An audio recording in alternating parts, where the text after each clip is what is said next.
Kalau tadi saya cerita, saya sendiri belum menggunakan mobil listrik karena saya masih nabung dulu. Tapi tadi kalau mendengar berbagai insentif yang diberikan sama pemerintah, kayaknya harus mikir-mikir untuk nabung lebih disiplin lagi buat beli mobil listrik. Ternyata tidak hanya saya, tapi mungkin banyak orang di luar sana yang belum memilih untuk menggunakan mobil listrik karena berbagai alasan. Kami coba tanya ke beberapa warga di Jakarta, apa alasan mereka belum bermigrasi menggunakan mobil listrik dari mobil konvensional. Kita ikuti berikut ini. Masih ada yang bukan listrik sih, maksudnya yang itu masih ada, jadi kemungkinan kayak ada rasa pengen ngerasain listrik, cuma kayak dari segi uang juga masih belum ini kan, jadi masih pengen yang ada aja gitu.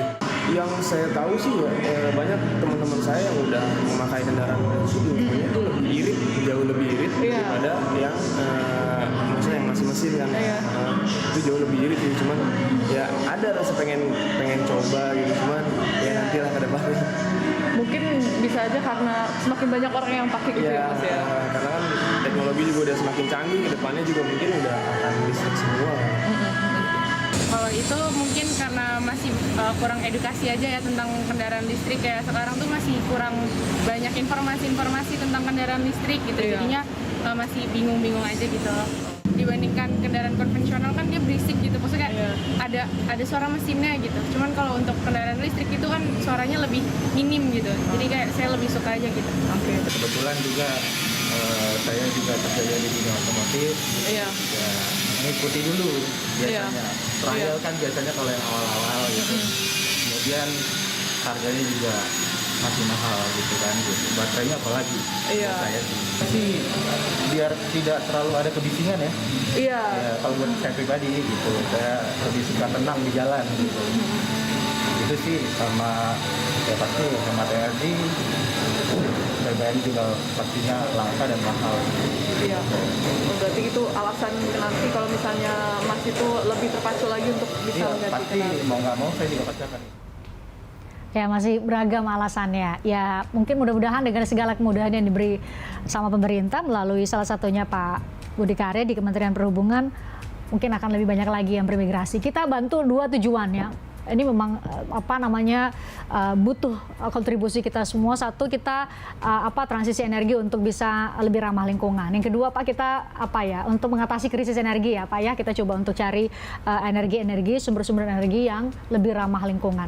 Dari tadi yang saya tanya Pak Budi terus, Pak Menteri Perhubungan terus sudah bergabung secara virtual. Ketua Komunitas Mobil Listrik Indonesia. Wah, ternyata sudah ada. Unik sekali namanya, Koleksi Komunitas Mobil Listrik Indonesia. Ada Pak Arwani Hidayat yang sudah tersambung melalui secara daring, bergabung bersama kami. Sudah ditampilkan di layar. Selamat malam Pak Arwani. Selamat malam Mbak Christian. Pak Arwani, di studio ada Pak Menteri Perhubungan. Mungkin Anda mau menyapa? Selamat malam Pak Menteri, salam sehat, sehat selalu Pak Menteri. Pak Arwani, Pak, jadi ketua komunitas. Wah, dapat jempol nih dari Pak Menteri. Karena dapat jempol, mungkin bisa cerita kepada kami Pak Arwani, kenapa Pak Arwani pribadi, kenapa memilih untuk menggunakan mobil listrik? Di saat mungkin sebagian besar kami belum memilih untuk menggunakan mobil listrik. Mungkin bisa cerita itu dulu sebelum kita cerita mengenai koleksi. Iya, menggunakan mobil listrik memang bagian dari pilihan ya, bagian dari pilihan hidup. Ada yang dari kawan-kawan ini awalnya karena insentif non-fiskal. Tapi ada juga yang memang sudah berpikir ke arah bagaimana ikut berpartisipasi dalam menghijaukan lingkungan. Nah, saya termasuk yang kedua ini, karena saya pernah pakai di negara lain, salah satu mobil listrik di 2016-2018, sehingga ketika pulang saya harus punya gitu. Ternyata harga kan tadi memang masih mahal, begitu keluar yang lebih murah saya baru bisa beli begitu Mbak. Wah, Kayaknya saya masuk kelompoknya Pak Arwani nih. Kita tunggu yang lebih murah lagi deh dari Pak Arwani. Saya mau transisi, bantu untuk berkontribusi untuk transisi energi. Salah satunya dengan membeli mobil listrik. Tapi nanti masih nabung. Pak Arwani, mungkin Anda bisa cerita koleksi ini kemudian Pak Arwani berarti bertemu dengan lebih banyak lagi sosok-sosok, figur-figur yang punya visi yang sama dengan Pak Arwani di koleksi. Bapak bisa cerita bagaimana koleksi kiprah koleksi selama ini? Iya, jadi mungkin saya koreksi dulu ya. Koleksi kalau kita dipanjangkan itu komunitas mobil elektrik Indonesia. Mobil Nah, elektrik kita sudah Indonesia. hampir ya elektrik Indonesia, kita sudah hampir 2 tahun berkiprah di Indonesia. Jadi kita termasuk generasi pertama yang sejak adanya Perpres 55 kemudian semangat untuk ikut membeli mobil listrik. Nah, setelah membeli mobil listrik, kita sering bertemu di forum-forum media sosial. Kita punya visi yang sama, misi yang sama. Kemudian kita tergabung dan kemudian kita sepakat membentuk perkumpulan. Alhamdulillah kita satu-satunya perkumpulan yang sudah berbadan hukum dan kita juga aktif di kegiatan-kegiatan ini, Mbak. Oke, sudah berbadan hukum, wow. Untuk betul. Ya, Pak kita Arwani. sudah, yes. Ya, dilanjutkan dulu Pak Anggota Arwani. Kita sudah sekitar yang aktif sekitar 120-an orang yang aktif dalam kampanye untuk penggunaan mobil listrik atau moda transportasi berbasis baterai. Oke, saya koreksi tadi ya, berarti komunitas mobil elektrik Indonesia. Oh iya ya, Yes. itu dari elektrik. Wah, ini salah nih kita harus koreksi, komunitas mobil elektrik Indonesia. Pak Arwani, mumpung masih ada kita berkesempatan bertemu melalui udara dengan Menteri Perhubungan, mungkin ada yang mau Anda tanyakan kepada Pak Budi Karya? Ya Pak Menteri, jadi keberadaan kami koleksi ini memang pertama sebagai forum silaturahmi di antara pemilik, pengguna, pemerhati mobil listrik. Kemudian yang kedua, kami juga memang menjadikan koleksi ini sebagai forum sharing dan berbagi pengetahuan dan pengalaman kami menggunakan mobil listrik. Nah, yang ketiga ini sebetulnya Pak Menteri yang sangat penting bagi kami. Kami ini memang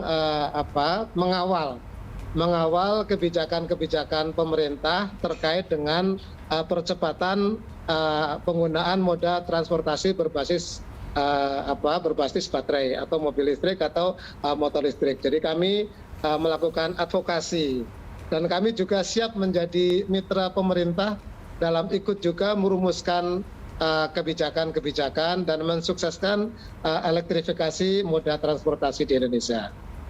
Oleh karena itu Pak Menteri, sebetulnya kami ada satu hal yang perlu mungkin harus ditindaklanjuti oleh pemerintah dalam kaitannya dengan transisi ini untuk mensukseskan program elektrifikasi moda transportasi. Jadi stakeholder yang ada di dalam program ini banyak kan Pak Menteri, ada Kementerian Perhubungan, Kementerian Keuangan, Kemenko Marves dan SDM dan lain sebagainya, Pak. Nah, kami memang salah satu sisi advokasi kami belum melihat perlu adanya satu tim yang melakukan evaluasi terhadap suksesnya program ini. Tadi yang sudah disampaikan Mbak Christian terkait dengan harga mobil listrik yang justru semakin mahal. Harapan kami sudah 2 tahun, 3 tahun, terutama setelah Perpres ini jalan, mudah-mudahan kami berharap lebih murah gitu. Nah, kami sudah benchmarking ke beberapa negara terhadap mobil-mobil yang dijual di Indonesia dan perbandingannya di beberapa negara ternyata kita sangat mahal. Dari berbagai merek kita sangat mahal sehingga masyarakat kita belum tertarik dan tidak terjangkau untuk berminat membeli mobil listrik. Barangkali mungkin itu Pak Menteri yang menjadi harapan kami para pemilik, pengguna maupun calon pengguna pemilik mobil listrik. Nah, sama nih suaranya sama saya Pak Menteri, harganya masih tinggi dan ternyata Pak Arwani cerita ya kalau dibandingkan negara-negara lain kita masih lumayan mahal. mungkin tengah ada kebijakan yang tengah digodok untuk membuat kami bisa beli mobil listrik dengan harga yang lebih rendah dibanding sekarang, Pak Menteri? Jadi pertama saya mengapresiasi Pak Arwani voluntary ya sebagai ketua ya asosiasi, dan bagi saya itu satu kegembiraan. Satu kali kita bikin touring ya, nggak usah jauh-jauh, tapi kegembiraan itu pasti kita bisa rasakan bersama. Kemarin hari Minggu saya touring naik Vespa di sekitar Jakarta, touring Vespa yang konversi. Nah itu bersama Menteri SDM, bersama Gubernur DKI, bersama Pak Muldoko, menunjukkan pemerintah itu concern tentang mobil atau motor listrik. Dan apa yang ditanyakan sebenarnya itu juga menjadi aim kita, menjadi tujuan kita. Karena memang ini belum bisa terjadi karena economic of skill-nya belum tercapai. Nah oleh karenanya sekarang ini beberapa merek sudah akan diproduksi dalam negeri. Di dalam negeri. Dalam negeri. Artinya harganya bisa lebih terjangkau dibanding sebelumnya. Dan untuk diproduksi dalam negeri kita mensyaratkan juga TKDN itu harus mendekati 50%. Nah, insya Allah dalam tahun depan itu harganya akan signifikan menurun. Oke, Pak. Ibu-ibu, bapak-bapak, mungkin sebagian masyarakat nggak tahu tuh TKDN apa. Mungkin Bapak bisa cerita TKDN itu apa? Hubungannya dengan harga apa? Satu, TKDN itu adalah bagian komponen dari dalam negeri. Jadi katakanlah bagian tertentu pintu dibuat dalam negeri atau sasis dibuat dalam negeri. Nah itu harus 50%. Itu menjadi satu keharusan, sehingga pada saat kita melakukan satu produksi, satu sisi kita memberikan lapangan kerja bagi masyarakat, tapi one day ini menjadi satu keunggulan karena negara tetangga kita belum mulai.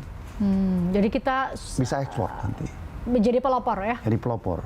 Kita bisa ekspor ke mereka, ke negara-negara tetangga. Wow. Pada saat kita mencapai satu skala ekonomi yang baik. Ya. Ingat bahwa populasi kita banyak, sehingga kemungkinan daripada pasarnya juga baik. Oke. Saya mau pertajam lagi tadi, saya mau bantu Pak Arwani untuk dapat jawaban dari pertanyaannya. Jadi kapan kira-kira harga mobil listrik lebih murah lagi di Indonesia? Mungkin Bapak bisa sebut tahun depan, beberapa tahun lagi. Saya pikir tahun depan sudah akan tahun lebih depan? murah. Wow. Apa? Satu, pabriknya mulai berproduksi. Yang kedua, ada subsidi dari pemerintah bagi mereka yang memiliki. Jumlahnya nanti Ibu Menteri Keuangan lah yang tahu itu ya. Tapi motor sama mobil akan dilakukan subsidi bagi mereka yang membeli.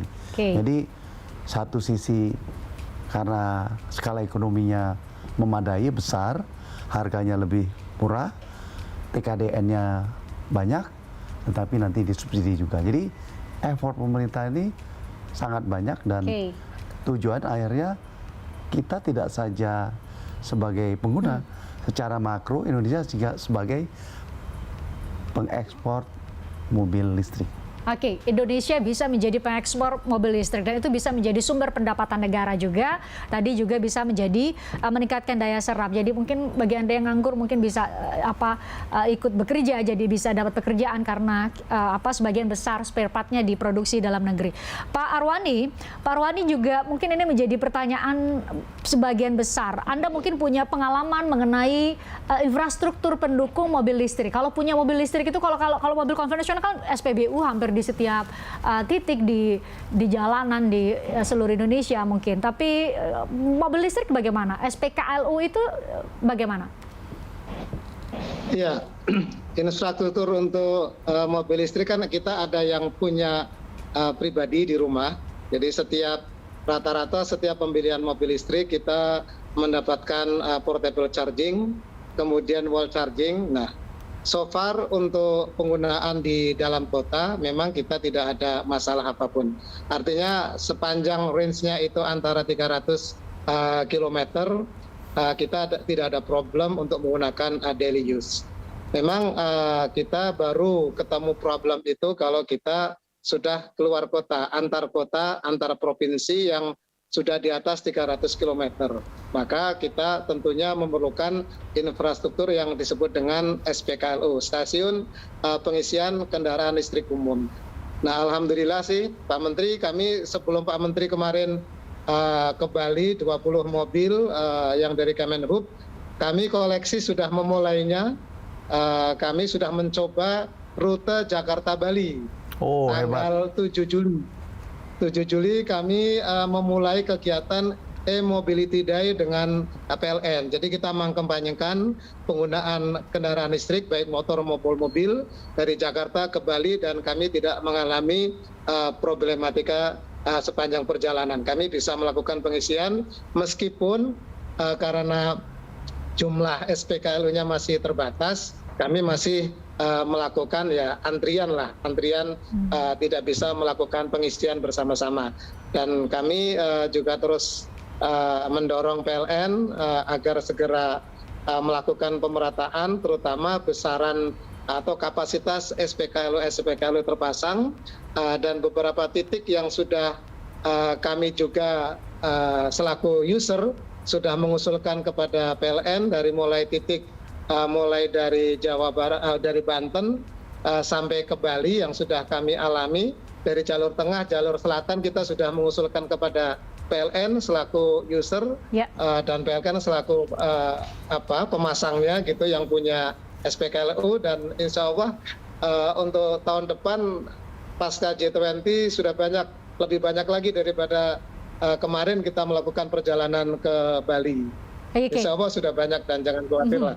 Kami sudah mengalami itu, Jakarta-Bali tanpa problem, kita sudah kita harapkan sudah berhasil Jakarta-Bali, tapi kita harapkan di daerah-daerah lain di Indonesia juga semakin tersedia infrastruktur, maupun tentu tidak hanya Kementerian Perhubungan sendiri, tapi semua stakeholder yang punya kontribusi untuk itu. Pak Arwani, semoga kita bisa ngobrol banyak di lain kesempatan, tapi senang sekali Bapak bisa berbincang langsung dan bertanya langsung kepada Pak Menteri. Pak Menteri juga bisa tahu bahwa saat ini sudah ada komunitas mobil elektrik Indonesia yang dengan semangat kebersamaan untuk mengkampanyekan kita bertransisi energi menuju energi yang lebih ramah lingkungan. Pak Arwani, Anda sehat selalu. Terima kasih sudah bergabung di obrolan malam edisi kali ini. Sama-sama. Kita jumpa lagi di lain kesempatan ya, Pak. Sama-sama. Terima kasih. Saya jeda. Usai jeda saya akan kembali ngobrol dengan Pak Menteri, karena pertanyaannya adalah usai KTT G20 kita lihat secara demonstrasi menggunakan mobil listrik, konkretnya selanjutnya